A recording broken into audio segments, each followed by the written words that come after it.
Hello friends, this is Shamraghi. Today I will discuss about the solutions of CSIR NET 2019 December. Okay? और अगर ये video आपको अच्छा लगे तो सब्सक्राइब बटन पर प्रेस कीजिए और बेल आइकन्स को भी नोटिफिकेशन बेल आइकन्स को भी दबा दीजिए ताकि क्या होगा जब भी न्यू वीडियोस आए तो आपके पास उसका नोटिफिकेशन जाएगा। At the same time videos को कमेंट लाइक और शेयर भी कीजिए। जितना ज़्यादा आप लोग वीडियोस को लाइक शेयर करेंगे उतना ही ज़्यादा मुझे आप लोगों के लिए और भी मेहनत करने का मन करेगा। ओके, तो फिर चलिए स्टार्ट करते हैं आज की। तो in order to solve those problems, first you have to know about the definition of analytic function. Okay, what does this say? This say that a function f of z is said to be analytic at a point if there exists a neighborhood of z such that f dash z exists at all points of that neighborhood. Okay, what does that imply? That imply a function f of z. Okay, this is the function f of z. Okay, and it is said to be analytic at a point z naught if there exists a neighborhood of z naught such that f dash z exists at all points of that neighborhood. Suppose this is the function f of z.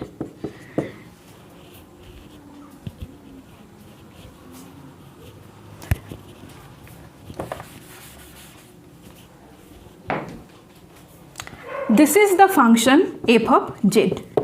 Okay. Now this function is said to be analytic at a point z naught. This is the point z naught और इसको हम कहेंगे कि the function analytic at this point कब if there exists a neighborhood such that f dash z exists at all points of that neighborhood.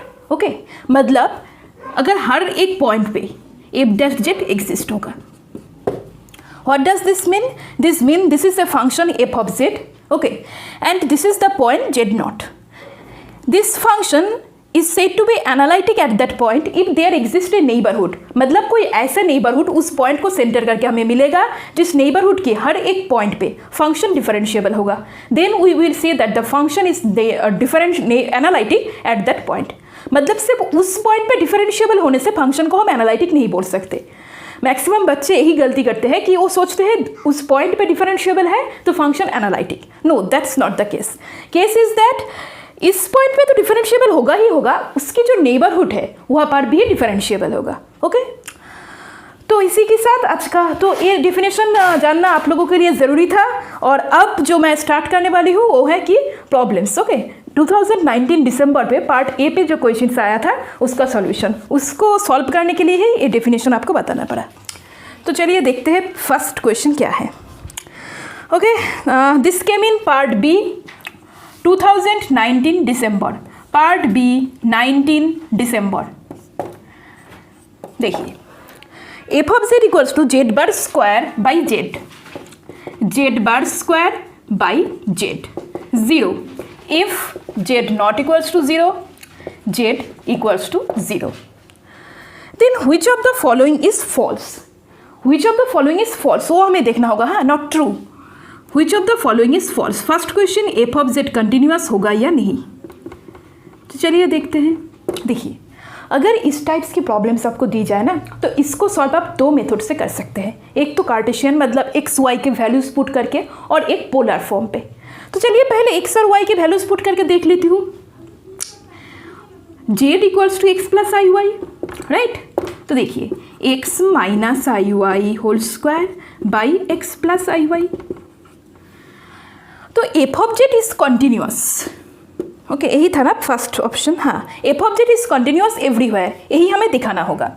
तो इसको दिखाने के लिए देखिए और कोई पॉइंट पे तो प्रॉब्लम आ नहीं सकता, सिर्फ जीरो को छोड़कर. Z not equals to zero, z equals to zero, तो जीरो पे प्रॉब्लम आने की चांसेस है. ओके, तो x comma y tends to 0 0, right. So limit x comma y tends to 0 0. हमें देखना होगा that limit x comma y tends to 0 0 पे इसका वैल्यू क्या आएगा. ओके, देखिए limit x comma y tends to 0 0. Okay, now put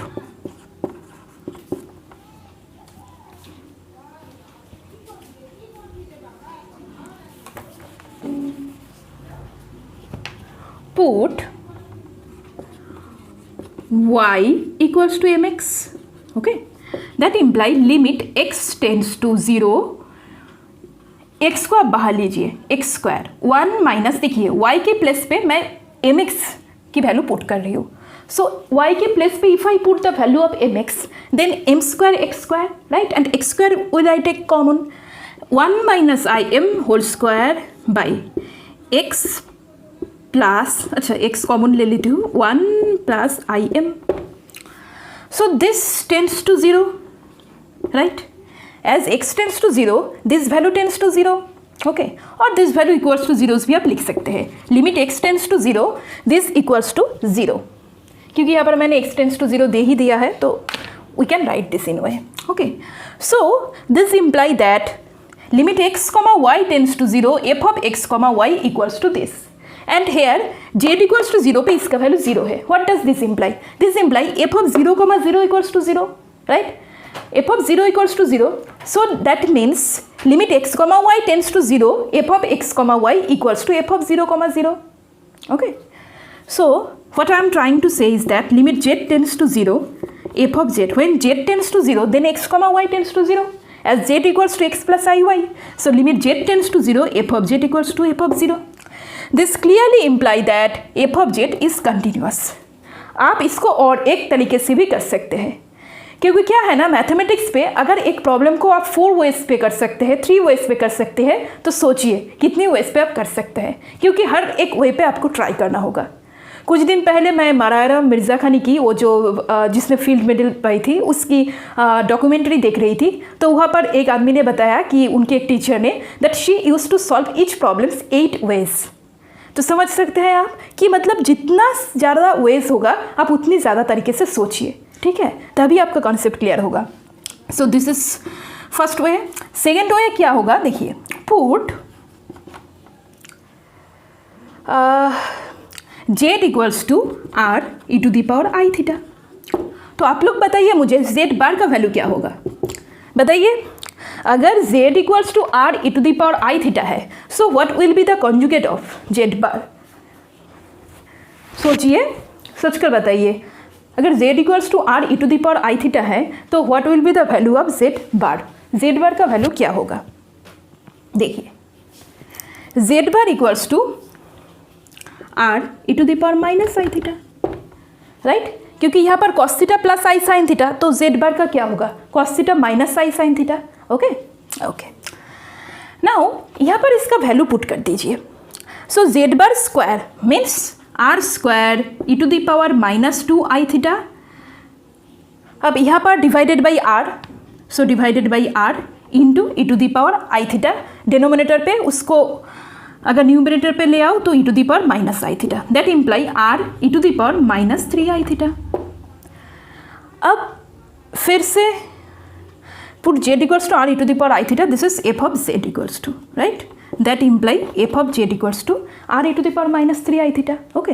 अब देखिए, अगर जेड टेंस टू 0 होगा तो z equals to R E to the power I theta, that means z tends to 0, that means r tends to 0.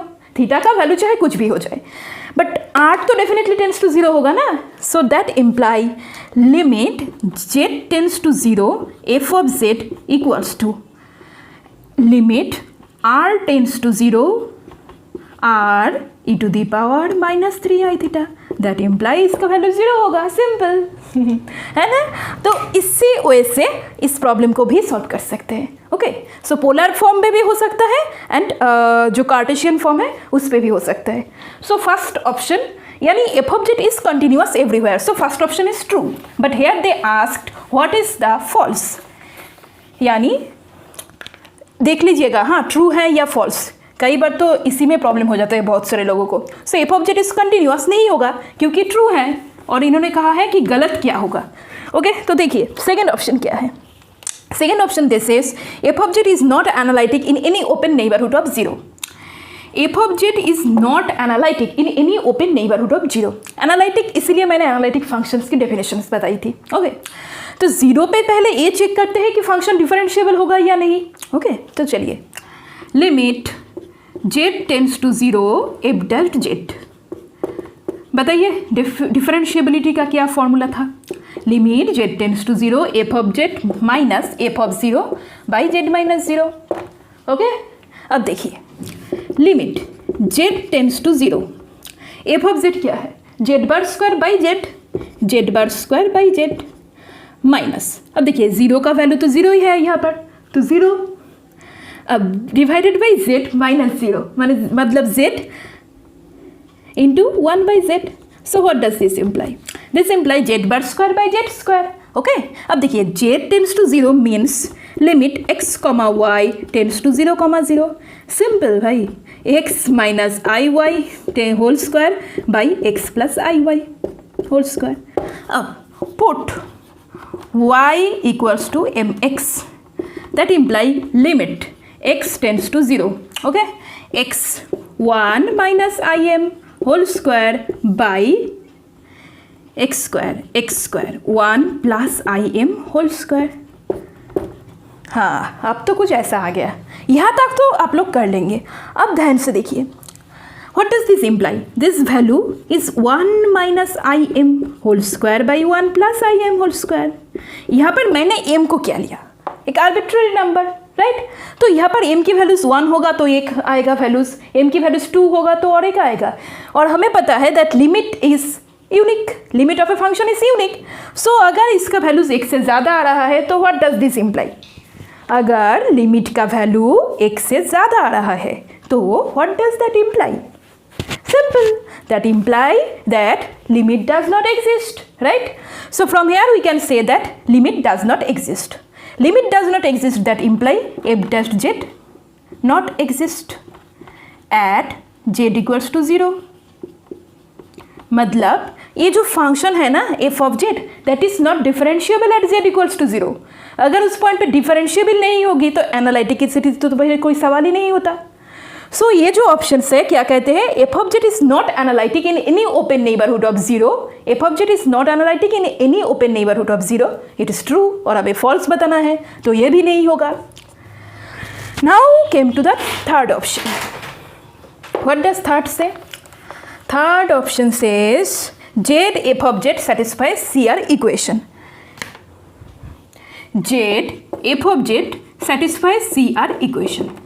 Z F of Z मतलब Z bar square, यही है ना, Z से multiply करेंगे तो. अब और एक फॉर्मूलास मैं आपको बता सकती हूँ. देखिए इसको सी आर इक्वेशन सेटिस्फाई होता है या नहीं, इसको भी हम 2 वे पे कर सकते हैं. एक वे तो ऐसा है कि जेड बार स्क्वायर मतलब x minus I Y whole square. इसका सी आर इक्वेशन चेक करिए, मतलब वो जो फॉर्मूला है u x equals to p y, u y equals to minus p x. मैं डिटेल पे C R equation, maximum modulus principle, उनके बारे में बताऊंगी बाद में. ओके, तो सी आर इक्वेशन चेक करके देखिए सेटिस्फाई होता है या नहीं. और एक फॉर्मूला ये है दैट इफ, इसको भी देख लीजिए. हाँ, del F by del Z bar equals to 0, then C R equation satisfied, will be satisfied. Exam पे आपको इतनी वक्त लगाने की जरूरत नहीं है, आप किसी भी एक मेथड से करेंगे, लेकिन मैं यहाँ पर डिटेल पे एक्सप्लेन कर रही हूँ ताकि आपको अच्छे से समझ आए. ओके, तो देखिए C R equation will be satisfied. So del F by del Z bar, yes, del F by del Z bar equals to 2 z bar by z, and this equals to 0 at z equals to 0, right. So C R equation will be satisfied at z equals to 0. सो ये जो option था z F of z satisfied C R equation, ये भी true है, यानी ये भी नहीं होगा क्योंकि फॉल्स पूछा है. तो obviously this is a part B question. 1 2 3 अगर फॉल्स है मतलब 1 2 3 नहीं होगा तो 4 तो ऑब्वियसली होगा. तो 4 तो हम यही दे सकते हैं ट्रू, क्योंकि एक तो ट्रू होगा ही. 1 2 3 फॉल्स है, काउंटर एग्जाम्पल से ही हम कर सकते हैं. और अगर आप चाहे तो क्या कहा है 4 ने, F of Z is analytic in some open subset of C. Okay, तो आप देखिए del F by del Z bar का वैल्यू अगर 0 होगा तो सी आर इक्वेशन सेटिस्फाई होगा. बाकी के पॉइंट्स पे तो सी आर इक्वेशन सेटिस्फाइड ही नहीं होगा, तो एनालिटिसिटी क्या मतलब डिफरेंशिएबिलिटी का क्वेश्चन ही नहीं एनालाइज होता है. और अगर सी आर इक्वेशन सेटिस्फाई होगा उसकी बाद भी कंडीशन है, तभी हम कहेंगे फंक्शन एनालिटिक है या नहीं. तो यहाँ पर जेड इक्वल्स टू 0 को छोड़कर और कोई पॉइंट पे सी आर इक्वेशन सेटिस्फाई नहीं हो रहा, right. And z equals to 0 point पे अगर सी आर इक्वेशन सेटिस्फाई हो भी रहा है तो भी फंक्शन एनालिटिक नहीं है, क्योंकि मैंने दिखाया थी सेकंड ऑप्शन पे that function is not differentiable. So यहाँ से हम क्या कंक्लूड कर सकते हैं, that this function is not analytic. In any open subset of C. Okay, so 4 तो ऐसे ही करेक्ट होगा क्योंकि 1 2 3 फॉल्स है, और अगर आप लोग चाहे तो आप लोग 4 को लॉजिक भी दे सकते हैं। ये लॉजिक मैं यहाँ पर नहीं लिखूंगी, मैंने हिंट्स दे दिया, आप खुद ट्राई कीजिए। और हर एक प्रॉब्लम, मैं बार बार हर एक वीडियोस पे यही बात कहते रहती हूँ कि प्रॉब्लम को सॉल्व करने से पहले वीडियोस मत देखिए, खुद ट्राई कीजिए, नहीं होता तब देखिए, क्योंकि अगर खुद नहीं सोचेंगे आप तो कुछ नहीं होगा। पहले खुद सोचिए, फिर अगर आप वीडियोस देखेंगे तो आपको भी पता चल जाएगा कि आपने कहाँ गलत सोचा था, है ना। आई एम श्योर कि आप लोग खुद ट्राई कर रहे हैं। ओके, तो नाउ नेक्स्ट, ये बहुत ही इंटरेस्टिंग सा क्वेश्चन है। हाँ, एफ ऑफ 1/n इक्वल्स, ये भी पार्ट बी पे आया था। हाँ फ्रेंड्स, 2019 दिसंबर पे। F of 1/n equals to 1/n² for all n belongs to n। इसका 4 ऑप्शंस था। ओके, पहला options no such F exist, second option था such N F has unique, third option था F of z equals to z², and fourth option था F need not be a polynomial function. तो आप लोग बताइए क्या होगा इसको, क्योंकि इस टाइप्स की प्रॉब्लम्स मैंने करवाई है आप लोगों को। एक बार बताइए क्या लगता है, क्या होगा फंक्शन देखकर। देखिए, पहली बात तो यहाँ पर एक चीज़ दिया हुआ है, f of 1/n equals to 1/n²। Okay, और हमें ये बताना होगा कि दिस फंक्शन एग्जिस्ट, यूनिक होगा या यूनिक नहीं होगा। मतलब सेकेंड ऑप्शन पे है no such unique function exist, और थर्ड ऑप्शन पे है f of z equals to z², fourth option पे है ए पॉलिनोमियल ही नहीं होगा। तो क्या होगा इसका, राइट। देखिए, मैंने आइडेंटिटी थ्योरम आप लोगों को बताई थी, उसका वीडियोस भी मैं सॉल्यूशन लिंक पे डाल दूंगी। तो आइडेंटिटी थ्योरम से मैंने कहा था that if is analytic F, मैं शॉर्ट पे बोल रही हूँ, हाँ वहाँ पर मैंने डिटेल पे किया है, at Z naught. Okay, F is analytic at Z naught such that, और a set of points Z naught such that Z naught belongs to C. इस सेट पे अगर इफ एनालिटिक है एंड इस सेट की limit point exist in that domain, then F is identical. Okay, तो यहाँ पर देखिए, लेट जी ऑफ जेड, मतलब एफ एनालिटिक है at z0 z0 belongs to सी, और ये जो सेट है इसको एस बोल रहे हैं। Okay, and the limit point of S belong to C, then f is analytic and vanishes, f is analytic and vanishes, मतलब इस सेट के हर एक पॉइंट पे f फंक्शन वैनिश हो जाएगा, और I can say that f of z not equals to 0, then and limit point of s belong to c, then where c is the domain, suppose f एक function है c से c। मैं in short पे थोड़ा बता रही हूँ आपको, उस वीडियो पे आप देख लेना, मैं डिस्क्रिप्शन बॉक्स पे सॉल्यूशन वीडियो का लिंक दे दूंगी जहाँ पर मैंने आइडेंटिटी थ्योरम से डिटेल पे डिस्कस किया है। Okay, limit point of S belong to C, then F of Z equals to 0। Okay, for all Z belongs to C, मतलब डोमेन पे अगर सेट ऑफ जीरोस जो है ना एक फंक्शन का, उसका लिमिट पॉइंट अगर डोमेन पे है तो the function will be 0 on the whole domain. Okay, तो यहाँ पर देखिए, let G of Z equals to z²। Now F equals to G, क्या आप बता सकते हैं कि ये दोनों फंक्शन कब इक्वल होगा? G of Z equals to z², F of 1/n equals to 1/n²। तो definitely that this two functions will be equal at z equals to 1/n, right ना। अगर z की जगह पर यहाँ पर मैं 1/n पुट करूँ तो g of 1/n equals to 1/n², right, जो कि f है। So f equals to g at z equals to 1/n, and this function f also goes from c to c। यही था ना इसका डोमेन और को डोमेन। यस, फंक्शन को जब भी हम लिखेंगे तो उसका डोमेन और कोडोमेन लिखना बहुत नेसेसरी है। Okay, so f equals to g at z equals to 1/n, and 1/n, so मतलब क्या हुआ, देखिए दो फंक्शंस इक्वल है z इक्वल्स टू 1/n पे। ओके, और f minus g equals to 0। At z equals to 1/n, ये भी मैं बता सकती हूँ. Okay okay, so f minus g equals to 0 at z equals to 1/n. What does this imply? This imply, अब देखिए मतलब set of zeros f minus g is also, मैं दो एनालिटिक फंक्शन के difference is also analytic function. Okay, तो इसको मैं h भी सोच सकती हूँ, h ऑफ z. अब देखिए z इक्वल्स टू 1/n पे h of z equals to 0 at z equals to 1/n. So this is the set of zeros, right, z equals to 1/n. यहाँ पर जो मैंने कही थी set of zeros 1/n is set of zeros. अब इनका limit point क्या होगा? ऑब्वियसली 1/n का लिमिट पॉइंट है 0. So limit point is also limit point of 1/n such that n belongs to n is also in C. मतलब इस set का जो लिमिट पॉइंट है that also belongs to the domain. So what does this imply? This imply h of z equals to 0 for all z belongs to C. That imply f of z equals to g of z for all z belongs to C. That imply f of z equals to z square for all z belongs to C. यही तो था ना, g of z equals to z square. Okay, so g of z equals to z square, that imply f of z equals to z square. So I think third option will be correct. Okay, बस identity theorem से ही ये problem हो जाएगा. Okay friends, thank you friends, thank you for watching the video. Thank you.